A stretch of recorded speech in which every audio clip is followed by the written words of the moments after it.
Oh, wow. Please. He's really on the airplane. Hey, look at that as we welcome in. Oh my God, he's actually, you're not joking. He is on the Kenny Thomas private jet. Good morning, Kenny. Oh, I see that. Bro. Okay, let me ask you this. So I recognize the Southwest seats. Let me ask you this. Did you get Southwest first class? Do you have the one with the leg room? Yeah, buddy. Look at let's turn. Ah, there it is. Right there, left side of the plane. The one now. Did you?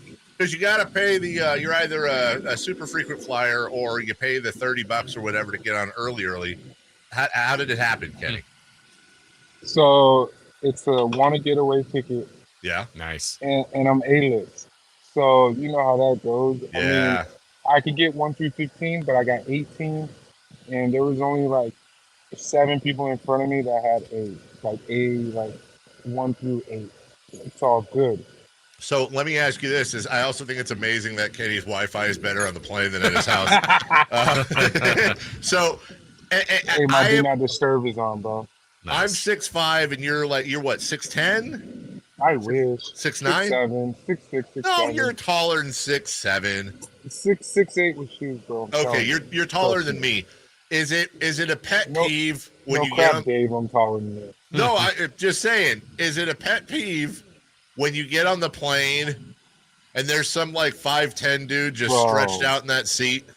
Bro, it's the worst, especially when a plane comes from somewhere else and then you get on and I'm thinking I got like that 16 spot right after A15, right? Get on and then there's a guy that has the shortest legs. And then you know what's even like? There's a guy that's right in front of me and he takes his seat and you know what?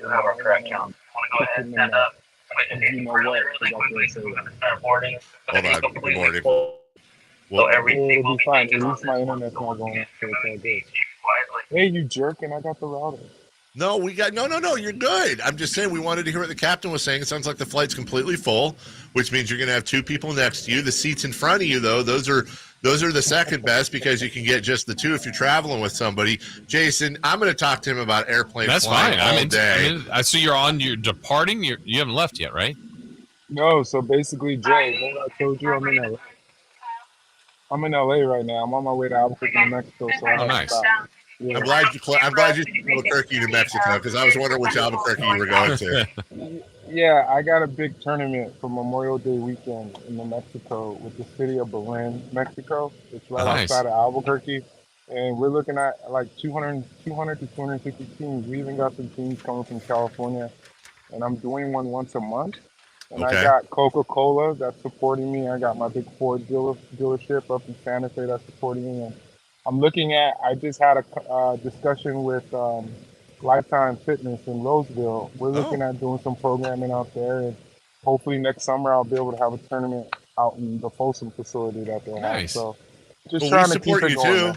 We support you. Hey, man, anything I could do for you guys, especially that guy Jay in the back. He was talking crap last time when we got off. On the sneak, but Jay, watch him out there, man. Just watch him out.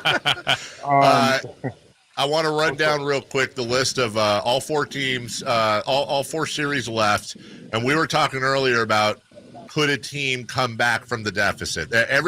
Boston is on the brink. The Knicks, the Suns, the Warriors. Let me ask you this: could Boston come back? Do you think Boston will come back in the Philadelphia series down 3-2? Yes or no?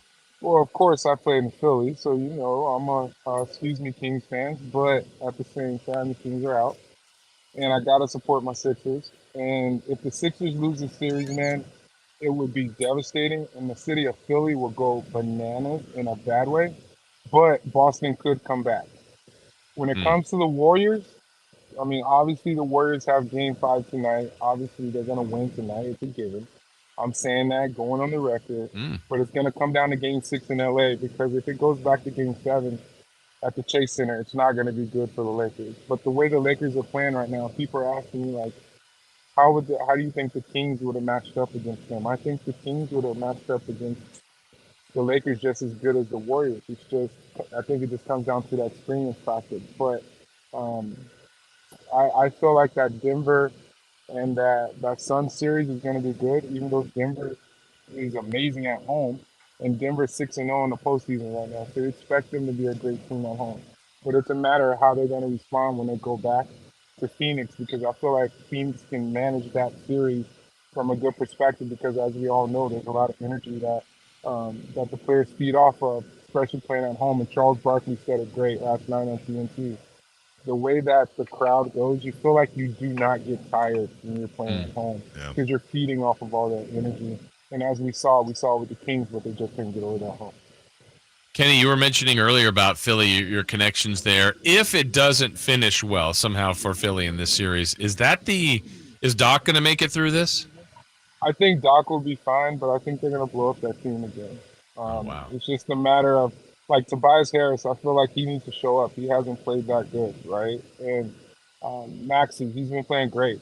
But obviously, if Harden's been playing good too. But if Harden doesn't come to play, I think it's going to be the X factor when it comes to how the Sixers are going to play at home. And what's nice is that they'll be able to close it out. Sorry about that game, fellas, but you know how it goes. The Bucks start 40. But Kenny Thomas with us. So we were talking earlier, if Philly is able to beat Boston, and then they are able to beat either, Miami, New York, whoever, and they make the finals and they lose, let's say, to Denver, you'll have had the Eagles lose in the Super Bowl. You'll have the Sixers losing in the NBA Finals. You'll have the Phillies losing in the World Series. We both agreed on this. Philadelphia fans will consider this last year a colossal failure, will they not?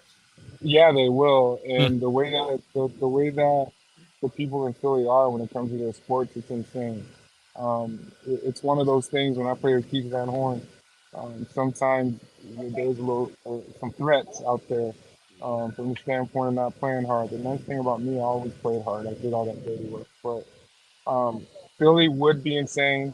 I think this has happened before over the last course of the last 10 years from the standpoint of the teams in Philly have been in a situation and they haven't gotten over that hump. And I feel like there's going to have to be a lot of different changes if the Sixers do not win this series. But it is Boston, man.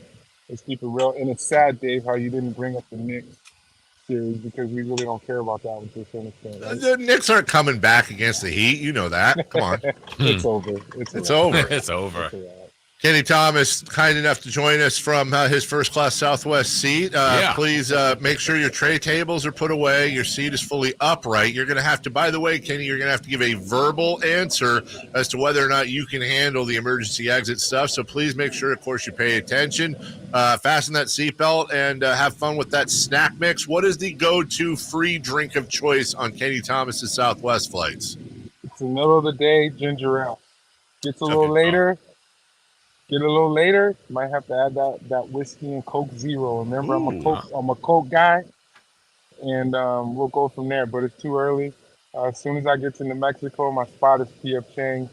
Don't have one downtown Sac anymore. Not going to Roseville all the way out there because I'm in the Thomas. But man, I appreciate you guys. I don't know who that new guy is back there in the booth, but he got to go. Yeah, he got to go. I agree with you. We're firing them all after. Yeah. Kenny, if there's one thing I always say, you can't have too much fun in New Mexico. It is just a thrill a minute. Have a blast out there and hurry back. Nothing like New Mexico. Yeah, I appreciate that. I gotta go get my red green Philly Dave that you know of. And I'll be back the beginning of January. I got a big golf tournament out. I forgot where it is. I think it's in Roseville, but it's Precious. It's a charity. Okay. We're raising money for, so I'll be back for that, and I'll see you guys next week. I appreciate you guys having me on. All right, my man. Take care. That's Kenny Thomas joining us, and Kenny did a great job. Let's just be honest. Not ideal audio, so we kind of cut that a little. I imagine people listening in their radios right now. No, it's not Kenny's fault. I'm not talking garbage. It's just with the Southwest engine in the background. Yeah. It makes it a little difficult, but we appreciate Kenny joining us. We'll take a break when we come back. Crumble Cookies brings you celebrity birthdays. We got Crosstalk with Drapes and Watts, and news and notes next. The Carmichael Dave Show.